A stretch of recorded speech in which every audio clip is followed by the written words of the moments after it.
Craig Mack launched Bad Boy Records into superstardom, but the industry quickly turned its back on him, leaving him forgotten and isolated. From massive hits to joining a controversial religious cult, Mack's tragic journey reveals the darker side of fame. Stick around, because we're uncovering the shocking truth behind his downfall and death. Recently, it was revealed that Craig Mack's cause of death was actually due to AIDS. I want to state that people don't die from AIDS. There are complications that arise from them having the disease. And apparently, he told his family to tell everyone he had congestive heart failure. They decided to honor his wishes, but from what I'm understanding, he was aware that he had the disease, but did not seek treatment. And the reality is, in the Black community, there is still a stigma regarding HIV and AIDS, especially with men and Black men. And I think that because of the stigma, it may be one of the reasons why he was not open and honest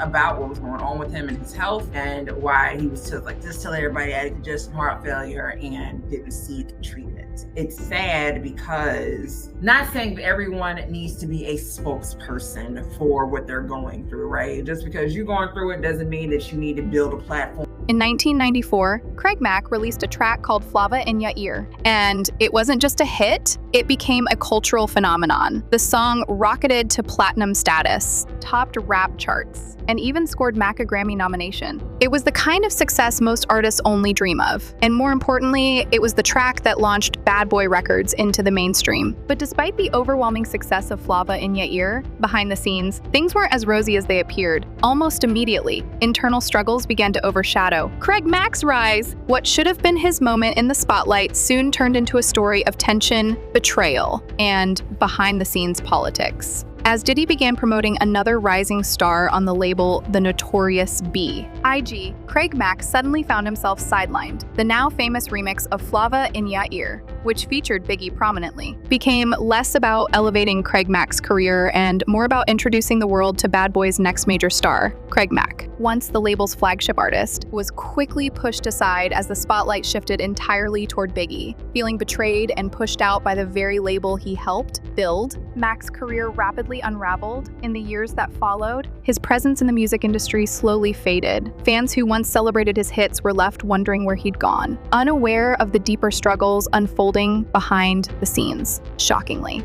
Craig Mack eventually resurfaced, but in an entirely unexpected place. He had joined a religious cult, far removed from the glitz and glamour of the hip-hop world. His life, once defined by fame and success, became increasingly isolated and mysterious. Sadly, when Craig Mack passed away in 2018, few recognized the depth of tragedy that had marked his life. His death went largely unnoticed, a heartbreaking conclusion for the man who had helped create one of the most iconic labels in hip-hop history. Today, we're reminded of Craig Mack's story not just as a cautionary tale, but as an important piece of hip-hop history. His contributions, once overshadowed, deserve recognition. So now we turn to you. Do you think Craig Mack's legacy has been unfairly overlooked? And does Bad Boy Records owe its early success to him? Craig Mack's story began far away from the bright lights of fame. Born in the Bronx in 1970, he grew up in Brentwood, Long Island, a place far removed from the thriving hip-hop scene that was emerging in his birthplace. Unlike the Bronx, Long Island wasn't known for producing rap stars, making Mack's eventual rise in the hip-hop world even more remarkable. As a teenager, Craig started chasing his dream under the name MC-EZ, releasing his first single in 1988. Although the song didn't bring him immediate commercial success, it was a critical first step toward the career he envisioned. It proved his determination to make it, no matter how challenging the road ahead might be. To keep his momentum alive, Craig linked up with the popular hip-hop duo EPMD. Working as a roadie, Mack traveled and toured with them, gaining valuable insights into the music industry and building important connections. But just as things seemed to be falling into place, EPMD broke up, abruptly stalling Mack's progress and throwing his musical future into uncertainty once again. At this point, Craig Mack's career was at a crossroads. He had talent and drive, but without strong support or industry backing, he risked fading into obscurity. Little did he know, a life-changing opportunity was just around the corner. Craig Mack's entire career changed in a single unexpected moment back in 1993. It was a night like any other outside the famous Mecca nightclub in New York City, when Mack spotted Sean Puffy Combs, a young but powerful figure in the music industry. Sensing a rare opportunity, Craig Mack boldly approached Diddy and began freestyling on the spot. Hoping to make an impression, The gamble paid off. Diddy was immediately impressed with Mack's charisma and lyrical talent, seeing potential. He invited Craig to appear on a remix for Mary J. Blige, a massive break that ultimately led to Mack becoming one of the very first artists signed to Diddy's newly created Bad Boy Records. So for those of you that might be unfamiliar, this is Craig Mack. Craig Mack was one of the first artists, if not the first artist, to ever sign to Bad Boy Records. Craig Mack started out with a very, very good career. I mean, he had a song called Flavor in Your Ear that was banging from New York to St. Louis, which is where I'm from. That's why I know. But after Craig's first album, Craig just disappeared. Everybody wondered, where did Craig Mack go? When he did take the opportunity to get back into the music and was going to drop another album, he had a lot of issues dropping his album because of you know who. With Bad Boy's backing, Craig Mack wasted no time. In 1994, he dropped his breakout single, Flava in Ya Ear, and the impact was explosive. The song quickly dominated the airwaves, climbed the charts, and transformed Mack from an unknown rapper into a household name almost overnight. That same year, Mack released his debut album, Project Funked World, which was certified gold, cementing him as Bad Boy's original superstar. For a moment, everything seemed perfect. Craig Mack had finally achieved the success he'd always dreamed of. But behind the scenes, tensions were already building, and his newfound fame would soon begin to unravel in ways he never anticipated. When Craig Mack dropped Flava in Ya Ear, the song was already a massive hit, but Diddy had bigger plans. To amplify the single's popularity, he released a remix featuring huge artists like LL Cool J Rampage, Busta Rhymes, and most importantly, a newcomer named the Notorious B.I.G. In the remix's iconic music video, Diddy famously opened with the line, "You know we had to do a remix, right?" On the surface, it seemed like a typical promotional move, but behind the scenes, this was a calculated power play, a subtle but clear signal that Bad Boy Records was shifting its attention away from Craig Mack and toward Biggie as the new star of the label. Instead of further elevating Mack's career, the remix unintentionally marked the beginning of his downfall. With Biggie now positioned front and center, Mack, Bad Boy's original flagship artist, was suddenly sidelined. From that moment on, the label's resources, energy, and promotional efforts shifted entirely to Biggie, leaving Craig Mack in the shadows, wondering how it all went wrong, while fans celebrated Craig Mack's rapid rise to fame. Few knew about the growing turmoil happening behind the scenes at Bad Boy Records. Mack and Diddy began clashing frequently, especially over creative control and artistic direction. Diddy pushed Craig to alter his style, his lyrics, and even his image, hoping to make Mack fit better into Bad Boy's increasingly commercial vision, but Mack was determined to stay true to himself. The friction wasn't limited to creative differences either. Mack expressed frustration about money issues, limited studio access, and Diddy's constant interference in his work. These disputes quickly led to a growing sense of resentment and mistrust between the two men. To make matters worse, the Notorious B.I.G.'s debut album, Ready to Die, dropped just 8 days before Craig Mack's own album. Biggie's release quickly became an iconic cultural moment, completely overshadowing Mack's success. Suddenly, Craig Mack, once Bad Boy's star artist, found himself pushed aside as Biggie's fame soared. Insiders say that Diddy, viewing Mack's vocal complaints as disrespectful and ungrateful, began distancing himself even further. In fact, at one point, Diddy allegedly issued an ultimatum. Mack needed to change management and follow his demands, or he would be completely cut off from Bad Boy Records. It was clear that Craig Mack was no longer a priority, and soon he would find himself completely pushed out of the label he once helped build. As Craig Mack's relationship with Bad Boy Records fell apart, he faced one of the toughest decisions of his career, one that could have altered hip-hop history forever. Feeling betrayed and sidelined, Mack seriously considered leaving Bad Boy to join its biggest rival at the time, Suge Knight's infamous Death Row Records. Suge Knight reportedly made Mack an incredibly tempting offer, a $200 cash advance, and a massive $1.25 million budget for his next album. At the height of the East Coast-West Coast rivalry, this wasn't just a business move, it was a statement. Mack was so disillusioned with Diddy and Bad Boy that he openly praised Suge Knight, publicly stating how much he appreciated being treated with respect and sincerity. However, just as Mack seemed ready to jump ship, tragedy struck, following the murders of Tupac Shakur in 1996 and the Notorious B.I.G.I.N. 1997. the hip-hop rivalry took a dark and deadly turn. Craig Mack quickly reconsidered his decision, witnessing how the rivalry had spiraled out of control. Mack decided he wanted no part of the violence or drama surrounding Death Row. Ultimately, Mack backed away from Suge Knight's tempting offer, choosing instead to distance himself from both labels. But by then, the damage to his career was already done, leaving him more isolated than ever in a rapidly changing hip-hop world. Although Craig Mack ultimately chose not to sign with Death Row, the damage had already been done. Diddy reportedly viewed Mack's negotiations with Suge Knight as a betrayal, something that couldn't be forgiven. Insiders claimed that Diddy actively worked behind the scenes to ensure Mack was blackballed, severely limiting his opportunities within the music industry. In 1997, Mack released his second album, Operation Get Down, through a different label, but without Bad Boy's promotional power and with industry doors closed to him,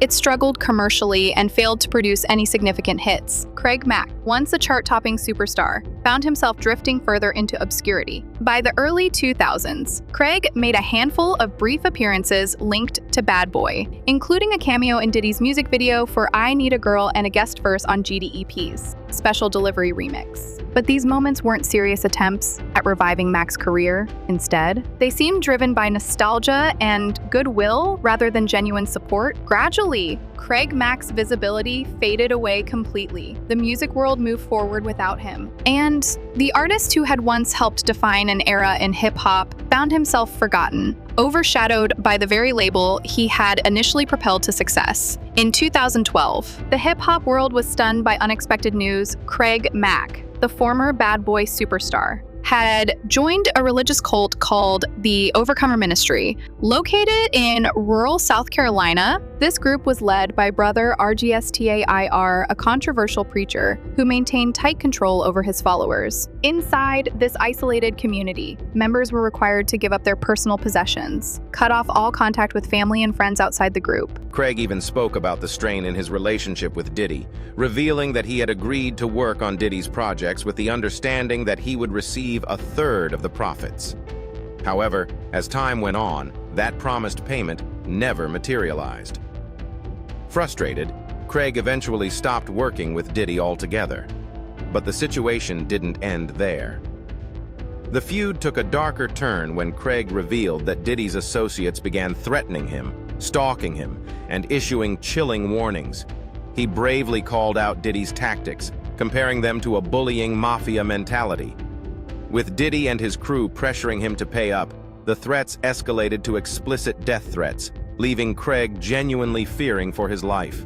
And adhere strictly to Stairs' teachings. Craig Mack didn't just join, he became completely devoted. In video testimonies that soon went viral, Mack spoke passionately, describing his former life in hip-hop as a path of wickedness and praising his new spiritual journey. These videos shocked his fans. The rapper who once represented the flashy, fast-paced world of hip-hop now appeared humble, subdued, and deeply religious. Mack fully embraced his new environment, moved close to the group's compound, and seemed determined to distance himself from his past. For many observers, Mack's drastic transformation raised troubling questions about the psychological impact his experiences in the music industry may have had. His decision to join the cult hinted at a deeper struggle, perhaps reflecting years of betrayal, frustration, and isolation after being abandoned by the industry he once helped shape. Craig Mack's life had taken a path no one could have predicted, offering a haunting glimpse into the hidden costs of fame and the emotional toll his music career had exacted on him. Experts who study cults often point out that people facing professional setbacks, emotional isolation, or spiritual uncertainty are especially susceptible to recruitment, tragically. Craig Mack fit this description all too well. Once at the height of fame, Mack had seen his success fade dramatically, abandoned by the industry, facing financial struggles, and experiencing a deep crisis of identity. Craig was desperately seeking purpose. According to Mack himself, he had reached such a low point that he even considered taking his own life. In a chilling confession, Mack revealed that he was sitting alone, gun in his lap, when something extraordinary happened. At that exact moment, he heard Brother Stairs' voice preaching on the radio. Mack saw it as a sign from God, a direct, divine intervention to save him from despair. This moment became a turning point in his life, steering him away from fame and music and his former identity. Instead, Mack chose a path marked by submission, sacrifice, and control within Brother Stair's controversial religious community. For those who knew him as the bold and charismatic hip-hop star, Mack's transformation was shocking. Yet, psychologists suggest his drastic decision was a direct result of the emotional trauma and vulnerability created by years of disappointment and isolation. The story of Craig Mack serves as a sobering reminder of the hidden costs that can come with fame and the tragic paths some stars take when the spotlight fades. Craig Mack passed away on March 12, 2018. At just 47 years old, at the time, official reports listed his cause of death as congestive heart failure. But a shocking 2024 investigation by Rolling Stone uncovered a hidden, tragic truth. Mack's death was actually due to complications from untreated HIV/AIDS, a diagnosis he had known about for years but deliberately refused medical care for. According to Mack's own brother, Craig struggled deeply with accepting his illness, likely remaining in denial and instead seeking comfort and escape within the Overcomer ministry. It was there, isolated from the world, that Mack hoped to find spiritual purpose and freedom from the pain of his past, tragically. This decision prevented him from receiving potentially life-saving medical treatments. Even more disturbing, the Overcomer ministry itself was later revealed to be rife with abuse, manipulation, and neglect. Brother RGSTAIIR, the group's leader, faced multiple serious allegations, including sexual misconduct and physical abuse. At the time of Stair's death in 2021, he was awaiting trial for numerous criminal charges. Craig Mack's story, once filled with promise and talent, ended in isolation and tragedy. His life serves as a painful reminder of how quickly fame can fade, and how the search for meaning, if manipulated by the wrong people, can lead someone down a devastating path. Craig Mack's life is a powerful and tragic reminder of how the music industry can build up stars, only to abandon them when they no longer fit the narrative. He was more than just a talented rapper with a hit song. He was the first major artist of Bad Boy Records, a foundational figure whose success paved the way for hip-hop legends who followed. But when Mack refused to conform to industry demands and fought to maintain his authenticity, he was cast aside, his career systematically dismantled. His turn toward religion was supposed to offer him redemption and peace, yet instead, it brought him into the hands of those who exploited his vulnerability. Craig Mack's tragic end, hidden behind misleading official reports, underscores the harsh reality of an industry and a society that often overlooks the humanity behind celebrity. Craig Mack wasn't simply a one-hit wonder. He was a vital part of hip-hop history, whose talent and contributions deserve to be remembered. His story speaks to deeper truths about power, control, and the high cost of authenticity in a world that values conformity. So as we look back on Craig Mack's complicated legacy, we're left with the question, how many other talented artists are forgotten, discarded, or exploited once the spotlight fades? Craig Mack's life reminds us that behind every artist is a real person, with struggles, hopes, and vulnerabilities that deserve respect and compassion. We'd love to hear your thoughts. Do you think Craig Mack's legacy has been unfairly overlooked by the music industry? Share your comments below. And don't forget to subscribe for more powerful stories and deep dives into the world of entertainment.